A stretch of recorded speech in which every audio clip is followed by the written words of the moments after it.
दोस्तों, भारत में अगर किसी एक नाम ने लोकतंत्र की नींव रखी तो वह नाम है बाबा साहेब डॉक्टर भीमराव अंबेडकर।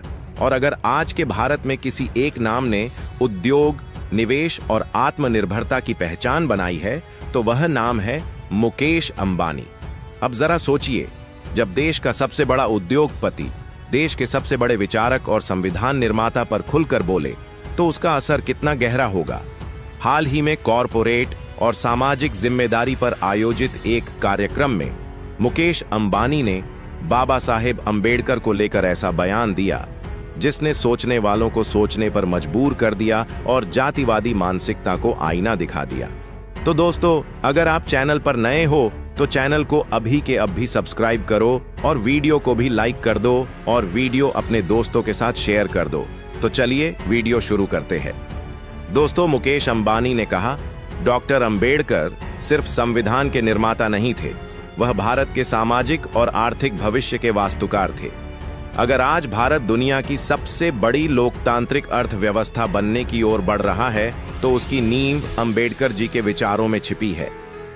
अंबानी का यह बयान सिर्फ सम्मान नहीं था, बल्कि एक सख्त संदेश था उन लोगों के लिए जो बाबा साहेब को केवल एक जाति या वर्ग तक सीमित करना चाहते हैं।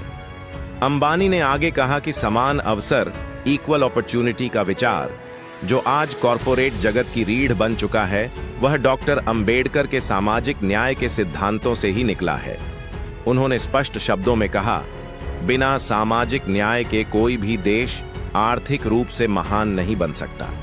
अंबेडकर जी ने यह बात आज से 70 साल पहले समझ ली थी, जब दुनिया भी इसे ठीक से नहीं समझ पाई थी। दोस्तों, यह बयान इसलिए भी खास था क्योंकि भारत में अक्सर बड़े उद्योगपतियों पर यह आरोप लगाया जाता है कि वे सिर्फ मुनाफा देखते हैं, समाज नहीं। लेकिन अंबानी ने अंबेडकर का उदाहरण देकर यह बताया कि व्यवसाय और सामाजिक जिम्मेदारी एक दूसरे के विरोधी नहीं, बल्कि पूरक हैं। उन्होंने कहा कि अगर भारत को 21वीं सदी की सुपर पावर बनना है तो उसे अंबेडकर के 3 मूल मंत्र शिक्षा, संगठन और संघर्ष को अपनाना ही होगा। दोस्तों, यह बयान इसलिए भी ऐतिहासिक माना जा रहा है क्योंकि जब देश का सबसे प्रभावशाली कॉरपोरेट चेहरा अंबेडकर की विचारधारा को खुले मंच से स्वीकार करता है तो यह साफ संकेत देता है कि भारत का भविष्य अंबेडकर के बिना सोचा ही नहीं जा सकता। यह सिर्फ एक बयान नहीं, बल्कि एक सोच है, एक संदेश है कि बाबा साहेब अंबेडकर किसी एक समाज के नहीं, बल्कि पूरे राष्ट्र के हैं।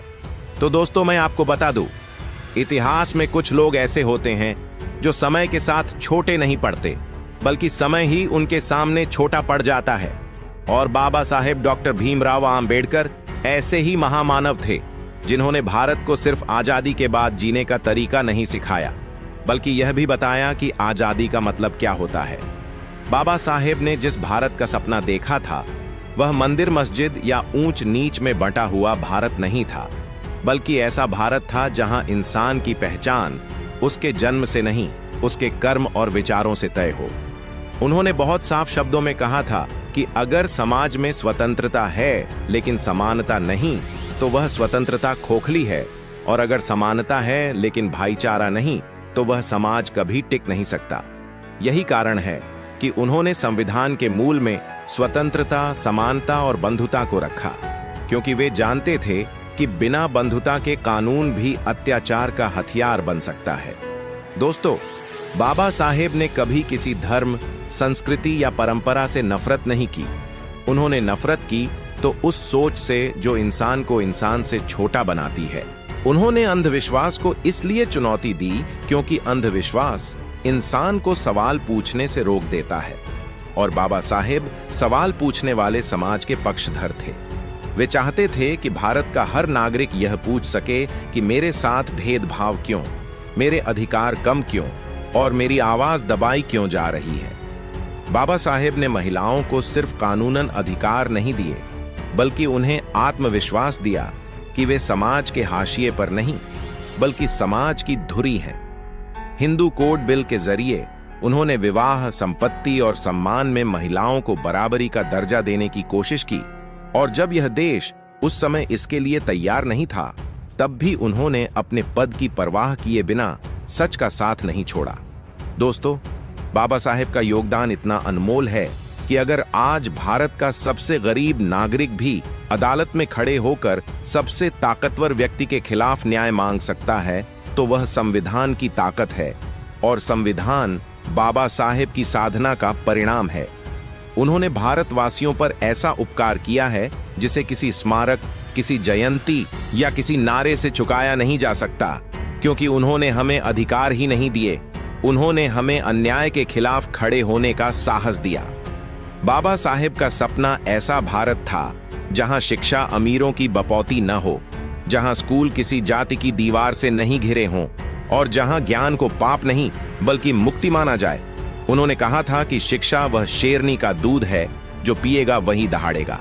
और आज जब दलित, पिछड़े, आदिवासी और गरीब वर्ग के बच्चे बड़े बड़े पदों पर पहुंच रहे हैं, तो वह उसी शेरनी के दूध का असर है। बाबा साहेब जानते थे कि सामाजिक क्रांति बिना राजनीतिक शक्ति के अधूरी है, इसलिए उन्होंने लोकतंत्र को सिर्फ वोट डालने की प्रक्रिया नहीं बल्कि सामाजिक जिम्मेदारी बताया। वे चेतावनी देते थे कि अगर संविधान सिर्फ किताबों में रह गया और लोगों के व्यवहार में नहीं उतरा, तो यह देश अंदर से खोखला हो जाएगा।